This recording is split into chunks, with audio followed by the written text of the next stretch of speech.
Buongiorno a tutti. Je suis très heureuse d'être avec vous aujourd'hui dans ce campus qui porte le nom de Ludi et Nardi. Donc, je suis très contente de lancer l'opération Presse 19 ici, à Turin, une opération que nous avons menée en partenariat avec le Café de la Presse de Turin et en partenariat avec l'université également. Voilà, donc c'est l'occasion justement de faire entendre des voix qui dérangent, comme celle de Zara Mutarzialeva, que vous allez entendre, et celle d'Agil Kalilov, donc deux journalistes qui ont été accueillis par la Maison des journalistes. Alors, Zara Mutarzialeva et Agil Kalilov vont vous livrer leur témoignage sur les risques qu'ils ont encourus, sur les menaces et les violences dont ils ont fait l'objet dans leur pays, pour avoir dit la vérité, pour avoir informé, tout simplement. Leur situation est celle de nombreux journalistes de par le monde qui, au-delà de leur métier d'informer, s'engagent dans des actions citoyennes en faveur de la démocratie et de la liberté d'expression. Depuis 2002, la Maison des journalistes accueille ces hommes et ces femmes qui n'ont pas pu continuer à exercer leur métier librement et qui ont été contraints à l'exil. En 12 ans, l'association a accueilli près de 300 journalistes de 60 pays différents. À travers le programme Presse 19, la Maison des journalistes entend justement faire connaître leur parcours d'exil, leur expérience de la répression, une manière de sensibiliser l'opinion en général et des jeunes en particulier sur des problématiques en lien avec des valeurs fondamentales. Ce programme réfère à l'article 19 de la Déclaration universelle des droits de l'homme et du citoyen qui stipule que tout individu a droit à la liberté d'opinion et d'expression, ce qui implique le droit de ne pas être inquiété pour ses opinions et celui de chercher, de recevoir, de répandre, sans considération de frontières, les informations et les idées par quelque moyen d'expression que ce soit. Ce droit fondamental doit être incessamment rappelé dans nos sociétés actuelles, de même que le risque qu'encourent les journalistes pour nous livrer des informations sur des sujets qui dérangent et dont la connaissance par les citoyens permet de faire évoluer nos sociétés. Je pense par exemple au travail à haut risque de la journaliste canadienne Marie-Maude Denis de Radio-Canada qui a révélé les malversations, la corruption et les abus de pouvoir dans l'industrie de la construction au Québec. Ces enquêtes ont permis la création d'une commission de contrôle pour lutter contre la corruption et la mafia au Québec. Je pourrais citer également l'engagement et la témérité de la journaliste congolaise Chouchou Namegabe, qui dénonce depuis plus d'une décennie le viol comme arme de guerre au Congo, et en particulier dans la région du Sud Kivu. Malheureusement, beaucoup de ces professionnels engagés ont payé de leur vie cette liberté d'informer. La jeune journaliste italienne Ilaria Alpi, assassinée à Mogadiscio en 1994 alors qu'elle menait des investigations sur un trafic mafieux, en est un exemple absolu. Lancer le programme Presse 19 dans la ville, enfin dans le pays d'Hilaria Alpi, a pour moi une double valeur symbolique.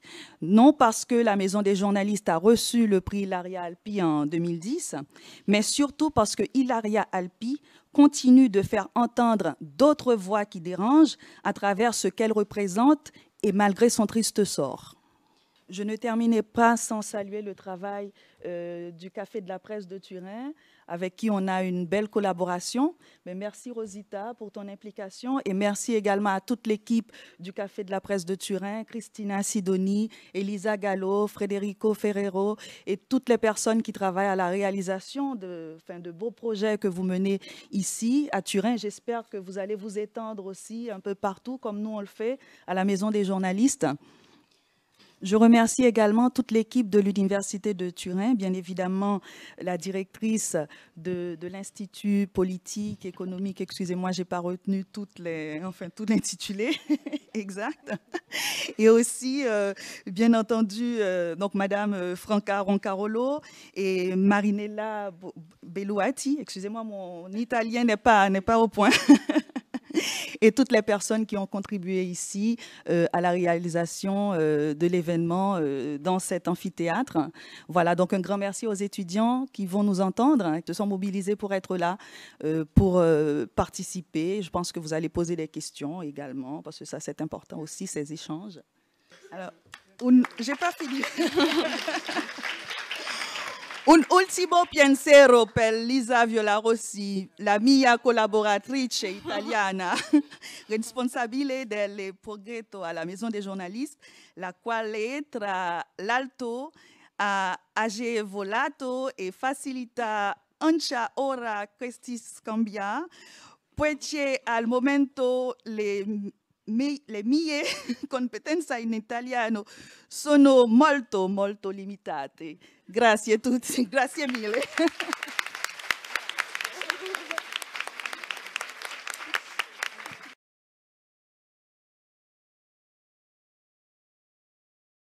Vous savez, donc là, vous avez la carte de Reporters sans frontières sur la situation de la presse dans le monde pour 2013. Il faut savoir que dans beaucoup de pays, il y a des journalistes qui s'enferment dans une sorte d'autocensure. Ça veut dire qu'ils sont au courant d'un ensemble de choses qui ne fonctionnent pas dans la société, mais ils font le choix de ne pas en parler parce que justement, on les menace à chaque fois, on leur dit de ne pas mettre la plume dans la plaie. Donc ça, c'est un célèbre reporter français, Albert Londres, qui utilisait cette formule pour dire que le rôle des journalistes est de mettre la plume dans la plaie. Donc, je vous ai parlé, par exemple, au tout début, de la situation au Québec, d'un dossier, enfin, d'un travail d'investigation mené par une journaliste québécoise. Donc, sur la carte, on peut voir que le Canada, par exemple, fait partie des pays où la liberté d'expression est plutôt respectée. Donc, en noir, on a les pays où la situation est très grave. Donc, j'ai vu qu'en Italie, donc, par rapport à cette situation de liberté d'expression, c'est plutôt, il y a des problèmes sensibles en Italie. Donc ça veut dire que même dans les pays démocratiques, il faut rester vigilant sur cette question de liberté d'expression, de liberté de la presse. Mais ce n'est pas une raison, justement, de ne pas faire ce métier.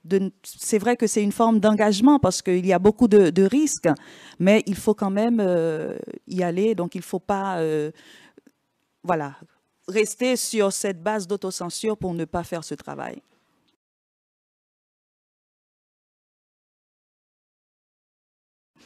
Il faut savoir qu'il y a des organisations internationales qui font un travail de communication pour justement parler de la situation des journalistes dans le monde, des journalistes exilés, des journalistes emprisonnés, des journalistes tués.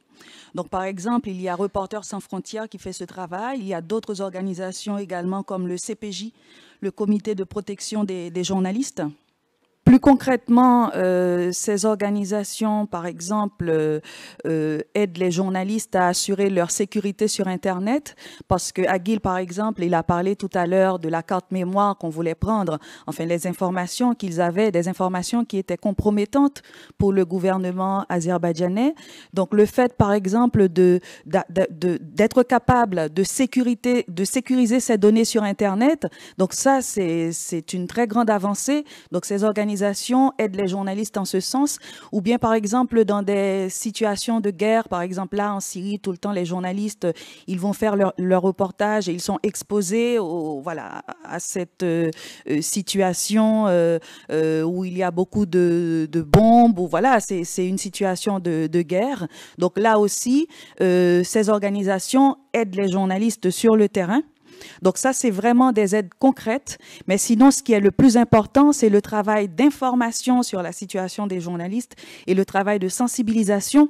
Le fait, par exemple, de sensibiliser l'opinion en général sur cette situation, ça peut voilà, faire tirer la sonnette d'alarme pour que les dirigeants de ces pays-là puissent être vraiment, puissent être conscients de cette situation qui est inacceptable. Je rajouterai pour finir qu'il y a des actions de lobbying aussi qui sont faites auprès des gouvernements de ces pays. Donc les représentants de ces organisations internationales vont voir par exemple des chefs d'État ou des représentants de ces États-là pour enfin comment dirais-je, faire pression auprès d'eux pour que des journalistes soient libérés, des journalistes emprisonnés, ou pour assurer tout simplement la protection des journalistes d'investigation surtout, qui prennent beaucoup de risques pour informer sur la situation de leur pays.